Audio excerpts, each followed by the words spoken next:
आदाब, मैं फारूक खान, संपादक इकरा पत्रिका। थार न्यूज़ इकरा पत्रिका के इस चैनल में आपका स्वागत है, आपका इस्तकबाल है। आज का ये जो एपिसोड जो हम बना रहे हैं, राम मंदिर का जो उद्घाटन हो रहा है अयोध्या के अंदर 22 जनवरी को,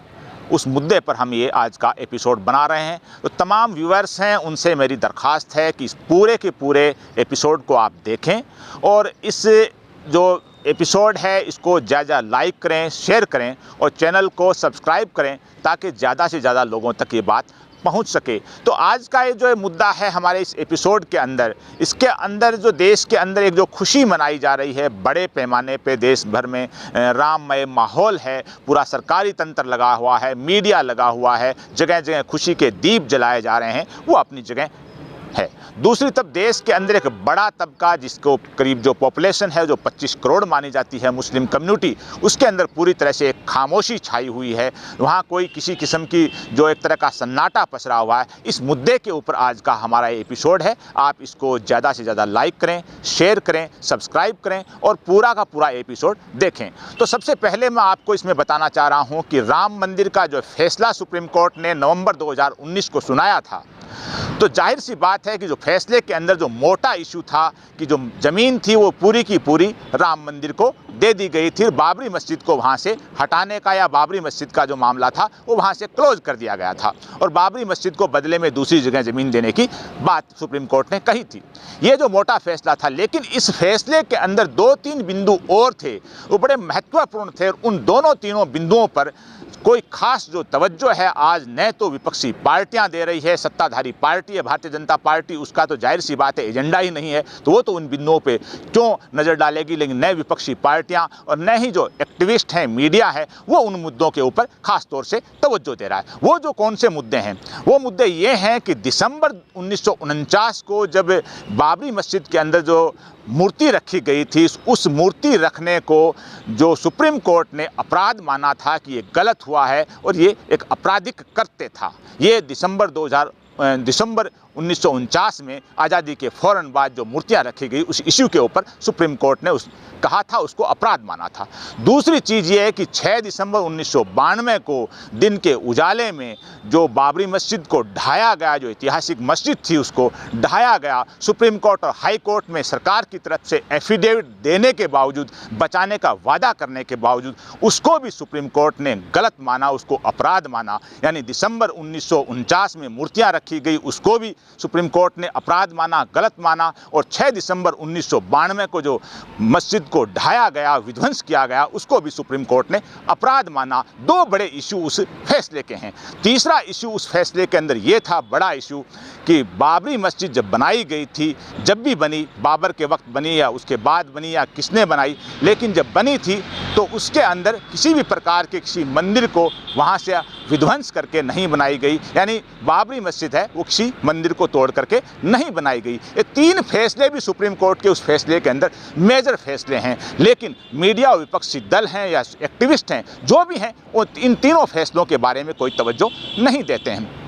अब बात यह है कि जो ज़मीन दी गई थी, जो बाबरी मस्जिद राम जन्मभूमि की संपूर्ण ज़मीन थी, वो राम मंदिर को दे दी गई। वहाँ राम मंदिर बनना शुरू हो गया, जिसका 22 जनवरी को उद्घाटन है। लेकिन बदले में जो बाबरी मस्जिद को सुप्रीम कोर्ट ने ज़मीन देने की बात कही थी, वो उसी अयोध्या में 5 एकड़ ज़मीन देने की बात सरकार को कही थी, लेकिन सरकार ने उस ज़मीन को अयोध्या में नहीं दे करके अयोध्या से 20-25 किलोमीटर दूर एक गाँव के अंदर ज़मीन दी। तो ये जो चीज़ें हैं अपने आप में, सुप्रीम कोर्ट का जो एक फैसला है वो लागू हो रहा है, लेकिन दूसरा फैसला मस्जिद को वहीं ज़मीन देने का फैसला है वो वहाँ लागू नहीं हुआ, कहीं और ज़मीन दी गई। अब जो बात ये है कि जो बाबरी मस्जिद को जब ढाया गया, विध्वंस किया गया, उस वक्त जो भारतीय जनता पार्टी के मुख्यमंत्री थे कल्याण सिंह थे, उत्तर प्रदेश के अंदर कांग्रेस के प्रधानमंत्री थे वो नरसिम्हा राव थे, और सरकार ने सुप्रीम कोर्ट, हाई कोर्ट में एक एफिडेविट दिया था कि हम इसकी मस्जिद की रक्षा करेंगे, लेकिन सरकार ने वो रक्षा नहीं की। यानी पूरे के पूरे मामले के अंदर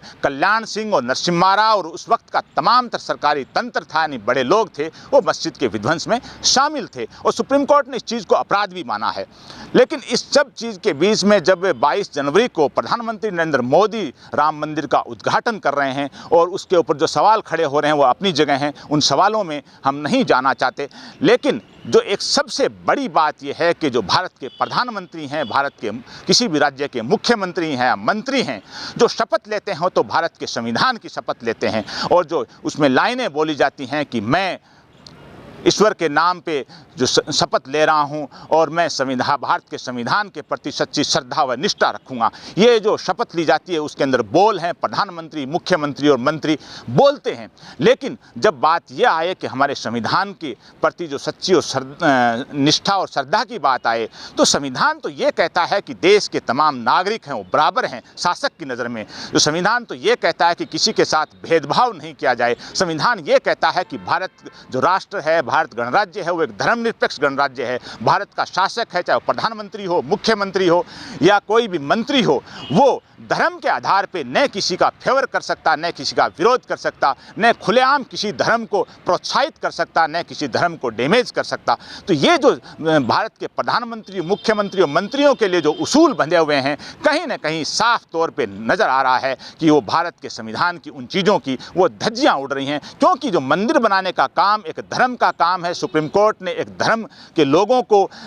वो ज़मीन दी है और उस धर्म से संबंधित लोग ही उस मंदिर को बनाएं, उद्घाटन करें, ये तो एक बात अपने आप में है। लेकिन अगर उसके अंदर मुख्यमंत्री और प्रधानमंत्री शामिल हों,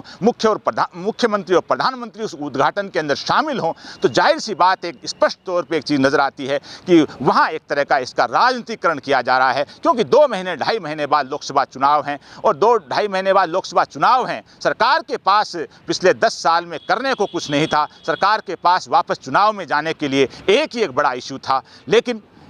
इशू भारतीय जनता पार्टी के अपनी जगह हैं कि उन्होंने इन इशू को उठाया था, राम मंदिर का, 370 का, उसको उन्होंने क्रियान्वयन करके भी दिखाया। लेकिन इन सब के बीच में जो देश के जो 25 करोड़ मुसलमान हैं, उनके अंदर जो खामोशी छाई हुई है, और मीडिया के लोग हैं, यूट्यूबर हैं जो गली गली में, अयोध्या में, दूसरे शहरों में घूम रहे हैं और ख़ासतौर से मुस्लिम इलाकों में, मुस्लिम इदारों के पास जाकर के उन लोगों के विचार जानने की कोशिश कर रहे हैं। उसमें जज्बात में आकर के कोई युवा या कोई बुजुर्ग ऐसी बात जो कह रहा है, जाहिर सी बात है कि इंसान जज्बात में कुछ कह देता है तो उस पर एक्शन भी हो रहा है। यानी उनकी भावनाओं से, मुसलमानों की भावनाओं से गली गली में घूमने वाले यूट्यूबर और टीवी चैनल के लोग हैं, वो इस बात को लेकर के खिलवाड़ कर रहे हैं। जबकि जो सुप्रीम कोर्ट का फैसला आया था नवंबर 2019 में, तो किसी मुस्लिम संगठन ने, किसी मुसलमान ने उस फैसले का विरोध नहीं किया। लेकिन ये ज़रूर है कि असहमति दिखाई, और कोर्ट का जो फैसला है उस पर असहमति दिखाना कोई कोर्ट की अवमानना नहीं होता है। कि निचली अदालत में कोई मामला चल रहा हो, उसके बाद में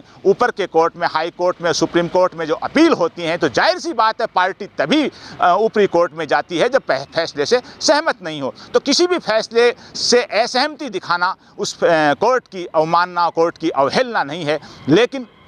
जो सारी चीज़ें जो हुई सुप्रीम कोर्ट के ऑर्डर के बाद में, जो उसका सही तरह से कोई न क्रियान्वयन हुआ और न ही सुप्रीम कोर्ट के मेजर 3 फैसले थे उस पर कोई किसी किस्म की चर्चा हुई। और मुस्लिम कम्युनिटी के अंदर एक जो खामोशी छाई हुई है, वो अपनी जगह एक बहुत ही बड़ी है कि देखने वाले कि इतने बड़े देश में, जो विश्व का सबसे बड़ा लोकतांत्रिक देश कहा जाता है, और वहाँ एक इतने बड़े वर्ग पे जिसकी जो पॉपुलेशन 25 करोड़ के करीब है, वहाँ पूरी तरह से एक खामोशी छाई हुई है। इसके लिए मुसलमानों के वो रहनुमा और विपक्षी पार्टियाँ भी जिम्मेदार हैं। जो विपक्षी पार्टियां राम मंदिर और बाबरी मस्जिद के मुद्दे पे मुसलमानों को जज्बाती किया, जो मुस्लिम रहनुमा हैं उन्होंने उनके जज्बात से खेला, और जिन लोगों ने कोर्ट में पैरवी की और पूरी तरह से चंदे चिट्ठे इकट्ठे किए गए और पूरी तरह से एक बड़ा डेकोरम बनाया गया उन मुस्लिम तंजीमों और मुस्लिम रहनुमाओं की तरफ से, वो भी कहीं ना कहीं इस चीज़ के लिए जिम्मेदार हैं कि वो आज पूरी तरह से खामोश हैं। और मुस्लिम कम्युनिटी है वो इस बात को कुछ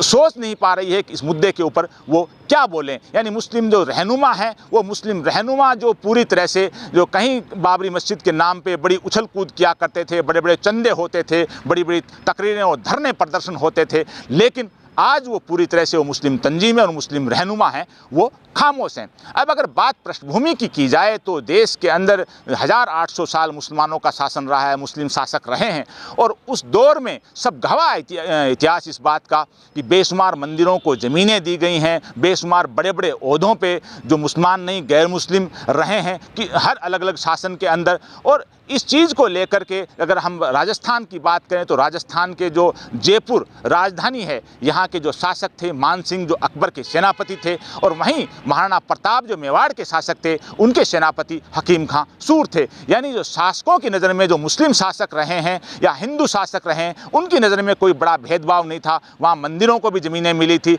मस्जिदों को भी ज़मीनें मिली थी। लेकिन आज जो पूरी तरह से जिसको हम लोकतंत्र कह रहे हैं, जो संविधान से चलने वाली व्यवस्था कह रहे हैं, यहाँ आज एक बड़े वर्ग को लेकर के जो सोशल मीडिया के जरिए, मीडिया के जरिए और पूरी तरह से एक टारगेट बनाने की कोशिश हो रही है। और दूसरा उस समाज के जो रहनुमा हैं वो पूरी तरह से खामोश हैं कि वो कोई चीज़, किसी चीज़ की कोई चीज़ का मुंह खोलने के लिए तैयार नहीं है, न बोलने के लिए तैयार हैं। और जो लोगों की जो भावनाओं से एक तरह का जो खिलवाड़ करने की कोशिश हो रही है, और ये सारी जो चीज़ें हैं वो उस देश में हो रही हैं जो विश्व का सबसे बड़ा लोकतांत्रिक देश है, और जहाँ ये बात जो बिल्कुल लिखी हुई है, कही जाती है कि देश का संविधान और व्यवस्था किसी इंसान के साथ किसी किस्म का भेदभाव नहीं करता है। लेकिन जो सारा चीज़ें हैं वो सबके सामने जो हो रही हैं। और अगर हम बात करें अल्लामा डॉक्टर मोहम्मद इकबाल की, जो उर्दू के बहुत बड़े विश्व स्तर के शायर हुए हैं, उन्होंने राम को हिंदुस्तान का इमाम बताया है, हिंदुस्तान का रहबर बताया है, हिंदुस्तान का सरदार बताया है, रहनुमा बताया है। और कभी भी किसी भी मुस्लिम तंजीम ने या मुस्लिम इदारे ने या मुसलमानों ने किसी भी महापुरुष की किसी भी किस्म की कोई अवहेलना नहीं की है, किसी भी किस्म को उसके लिए नहीं कहा। लेकिन आज जो खामोशी छाई हुई है, एक तरफ देश के अंदर खुशी का माहौल है, लेकिन दूसरी तरफ देश के अंदर एक बड़े वर्ग में मायूसी का माहौल भी है। और इस मायूसी को समझने की कोशिश करनी चाहिए विपक्षी पार्टियों को, जो एक्टिविस्ट हैं उनको, मीडिया को, कि इतने बड़े देश में जो विश्व का सबसे बड़ा लोकतांत्रिक देश है उसके अंदर इतने बड़े वर्ग में जो पूरी तरह से जो खामोशी छाई हुई है, ये खामोशी है, ये सही नहीं है। उस कम्युनिटी को एक भरोसा होना चाहिए कि तुम्हारे साथ किसी किस्म का अन्याय नहीं होगा। लेकिन अन्याय साफ दिख रहा है कि सुप्रीम कोर्ट ने कहा कि बाबरी मस्जिद को ज़मीन है अयोध्या में दी जाए 5 एकड़, लेकिन वो अयोध्या में नहीं दी गई। सुप्रीम कोर्ट ने कहा कि दिसंबर 1949 में मूर्ति रखी गई बाबरी मस्जिद में, वो अपराध था, लेकिन अपराधियों को कोई सज़ा नहीं दी गई। सुप्रीम कोर्ट ने कहा 6 दिसंबर 1992 को मस्जिद ढाई गई, विध्वंस किया गया, वो अपराध था, गलत था, लेकिन उन अपराधियों को कोई सज़ा नहीं दी गई। तो ये खामोशी है, ये खामोशी सही नहीं है। जो शासक वर्ग है, विपक्षी पार्टियां हैं, एक्टिविस्ट हैं, मीडिया हैं, राइटर हैं, बुद्धिजीवी हैं, उनकी जिम्मेदारी बनती है कि वो संवैधानिक व्यवस्था की रक्षा करने के लिए, इतने बड़े वर्ग हैं जिसमें खामोशी छाई हुई है, उस खामोशी को गौर से देखें कि ये खामोशी क्यों छाई हुई है। आज के इस एपिसोड में बस इतना ही। जय हिंद, जय भारत।